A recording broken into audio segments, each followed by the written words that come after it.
Buenas tardes. El video a continuación tratará sobre la filosofía medieval y lo estaremos tratando su servidor Javier Peña y mi compañera Sandra García. La Edad Media es un periodo de tiempo que comienza con la caída del Imperio Romano en el año 476 después de Cristo, hasta la caída de Constantinopla en el año 1453. Algo importante de este periodo es la filosofía. La filosofía medieval abarca un conjunto de corrientes de pensamiento y tratados filosóficos que se desarrollan desde la caída del Imperio Romano hasta el Renacimiento. Durante este periodo, la filosofía se inspiró en el cristianismo para explicar la existencia y los fenómenos del mundo que nos rodea. La filosofía medieval es un periodo fascinante en la historia del pensamiento, caracterizado por la influencia de la fe cristiana en la filosofía. En esta etapa se exploraron cuestiones fundamentales sobre la existencia, la naturaleza de Dios, la relación entre la fe y la razón y el propósito del ser humano en el mundo.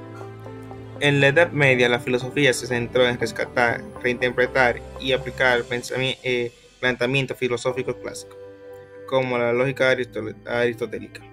Se distinguen dos grandes periodos en la filosofía medieval, la patrística y la escolástica. Aquí comenzamos con lo que es la patrística. Es el estudio del cristianismo de los primeros siglos y de sus primeros autores conocidos como padres de la Iglesia. La palabra patrística deriva del latín patres, que significa padre. La patrística fue el primer intento por unificar los conocimientos de la religión cristiana y establecer conocimiento dogmático de la misma, junto con la filosofía, a fin de dar una explicación lógica a las creencias cristianas y defenderlas ante las dogmas paganos y herejías.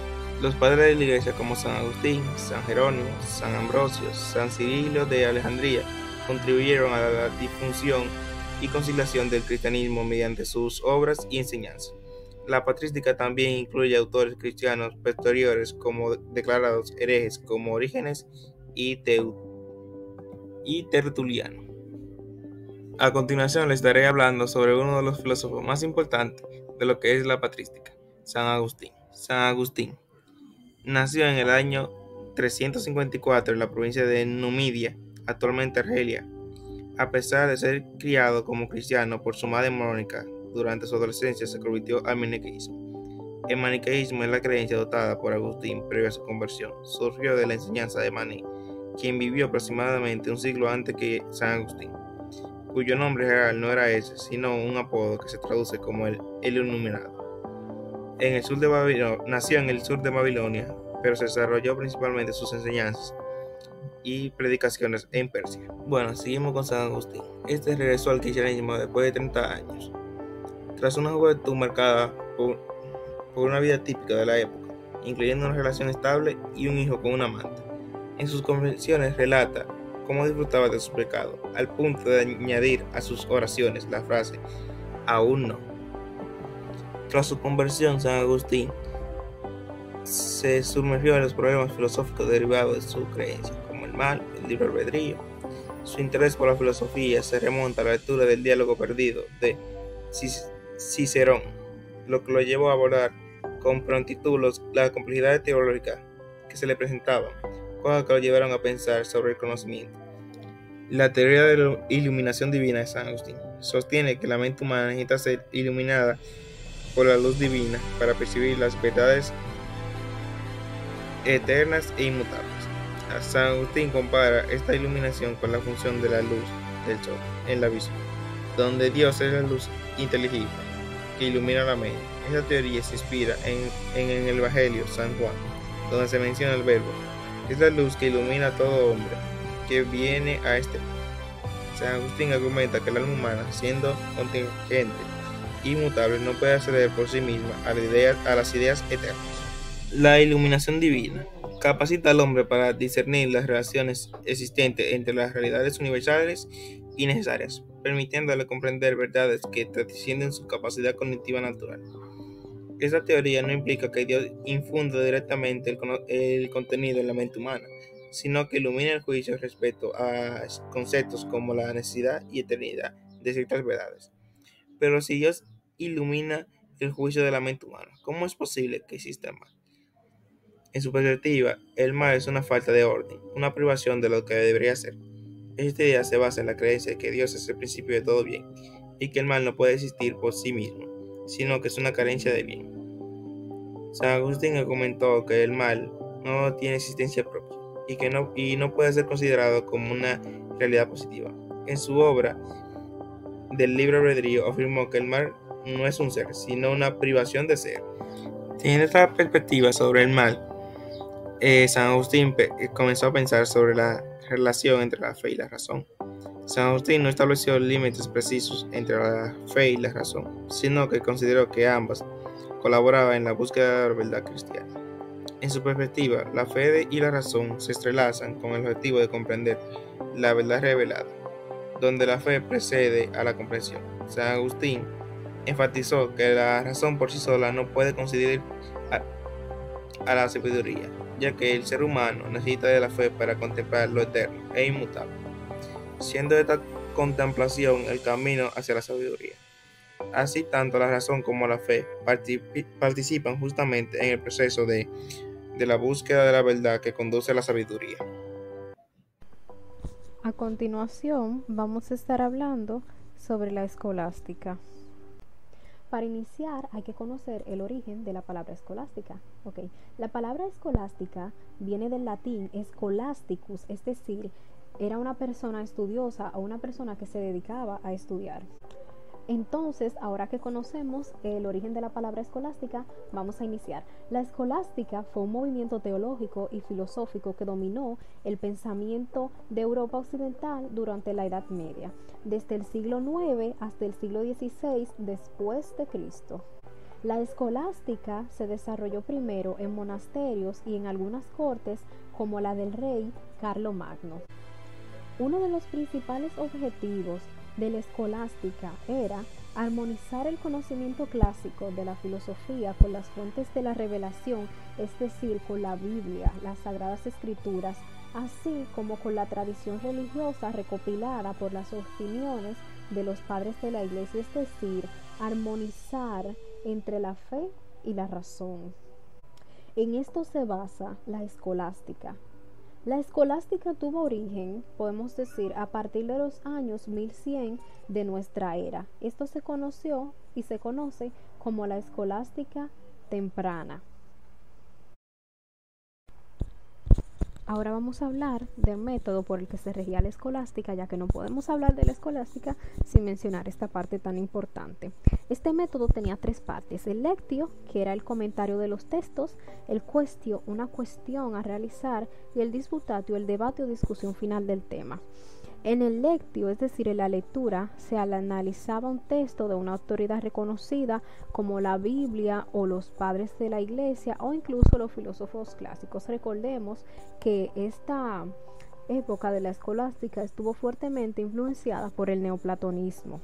El objetivo de esta lectura era comprender el significado literal del texto y su contexto histórico, lo que nos llevaba al quaestio, es decir, a la parte de las preguntas. Aquí se formulaban preguntas sobre el tema tratado en el texto y esta pregunta debería ser clara, precisa y relevantes para la teología o la filosofía. Incluso se podían formular preguntas sobre la existencia de Dios, la naturaleza del alma o la moralidad, entre otras, llegando así a la parte final, al disputatio, es decir, al debate. Este debate consistía en la pregunta abierta y racional, presentando argumentos a favor o en contra de diferentes posiciones. Se utilizaban herramientas como la lógica y la razón para analizar los argumentos expuestos con el objetivo de llegar a una conclusión clara y bien argumentada. Este método contribuyó al desarrollo de un pensamiento más crítico y a la capacidad para argumentar de una manera racional y permitió sistematizar el conocimiento teológico y filosófico. Aunque, como todo tiene sus pros y sus contras, también se podía caer en un dogmatismo excesivo al dar por sentada la verdad de las autoridades tradicionales, como los santos padres o los filósofos clásicos que influenciaron e influyeron directa o indirectamente en este método. San Anselmo Fue uno de los personajes que más destacó en la escolástica. El arzobispo Anselmo de Canterbury nació en 1033 y falleció en el año 1109. Se recuerda a San Anselmo gracias a su argumentación con respecto a la existencia de Dios. El objetivo principal de esta argumentación era demostrar la existencia de Dios a partir de tan solo pensar en Dios, en su existencia. Es decir, ver el concepto de Dios como la cosa más grande que hay, algo tan grande que no podemos concebir nada que sea más grande que eso.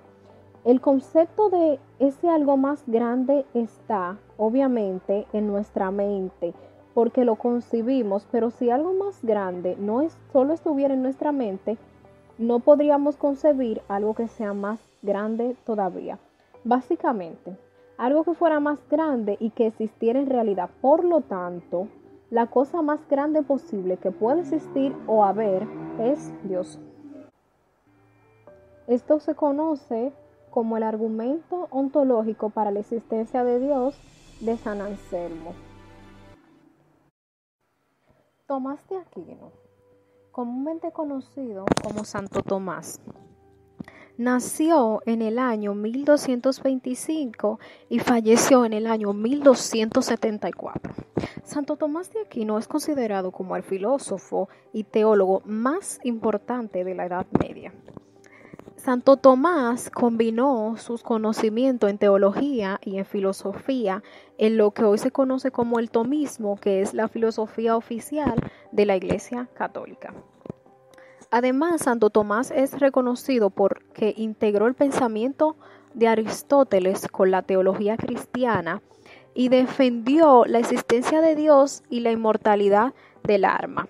Además, Santo Tomás argumentó que el bien es el objetivo de todo esfuerzo, basando su filosofía en la razón y la lógica.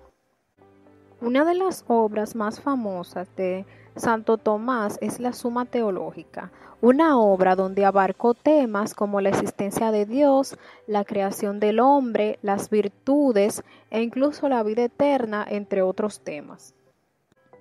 Pero sobre todo, para su época, Santo Tomás se enfocó en la reconciliación de la fe y la razón mediante la filosofía aristotélica. Santo Tomás tiene como argumento ontológico, o sea, lo que podemos considerar como su argumento ontológico es la prueba de la existencia de Dios. Es decir, se basó en la existencia de Dios como un ser perfecto, donde si Dios no existiera, no sería el ser más perfecto, por lo tanto, Dios debe existir.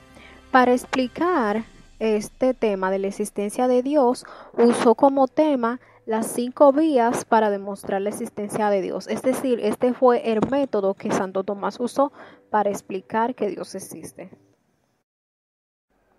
Santo Tomás decía que Dios es el único ser absoluto, porque es único y sencillo, y que todo lo demás tiene una existencia restringida por cómo está compuesto.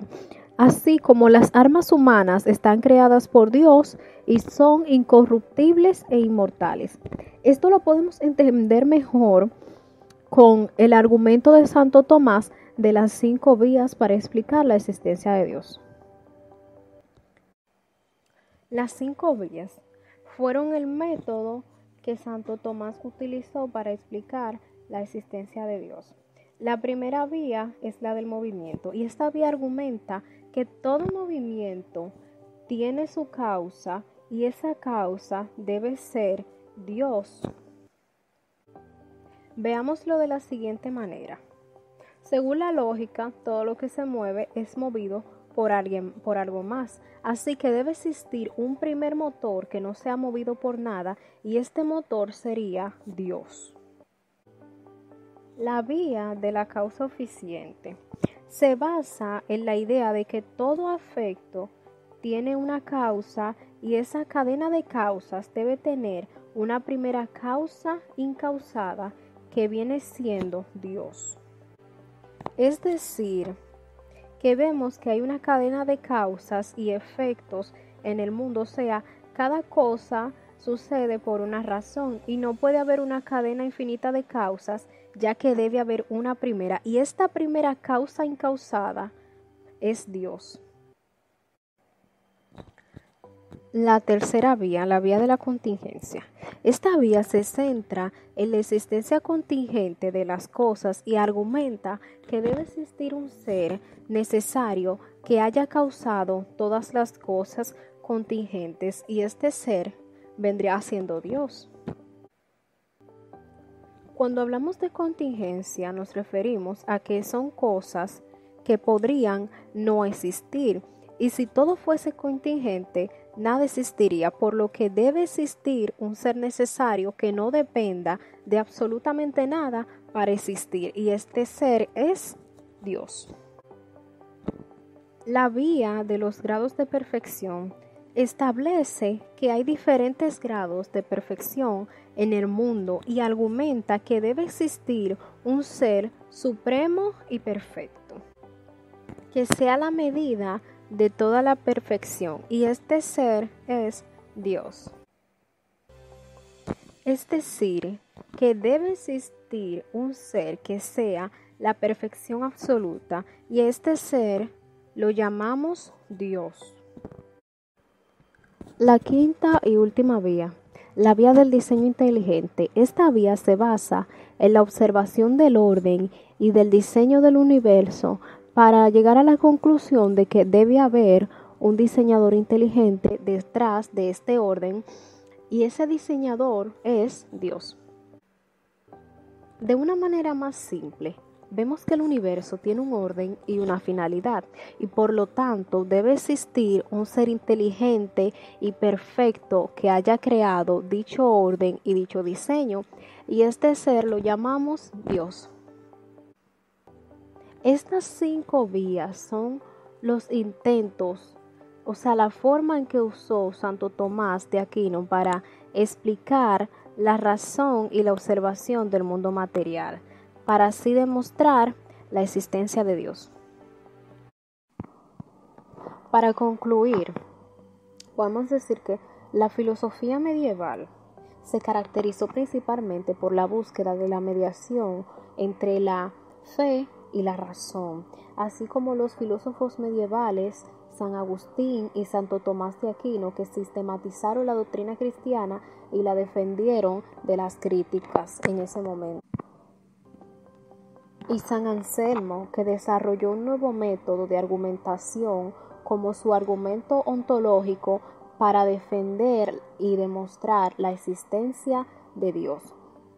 La filosofía medieval tuvo un gran impacto en el pensamiento occidental, ya que los ayudó a desarrollar su pensamiento crítico. Y sus ideas sobre la naturaleza de Dios, el alma humana, la inmortalidad e incluso la sociedad siguen siendo cosas que nos hacen reflexionar y nos hacen preguntarnos acerca de nuestra realidad.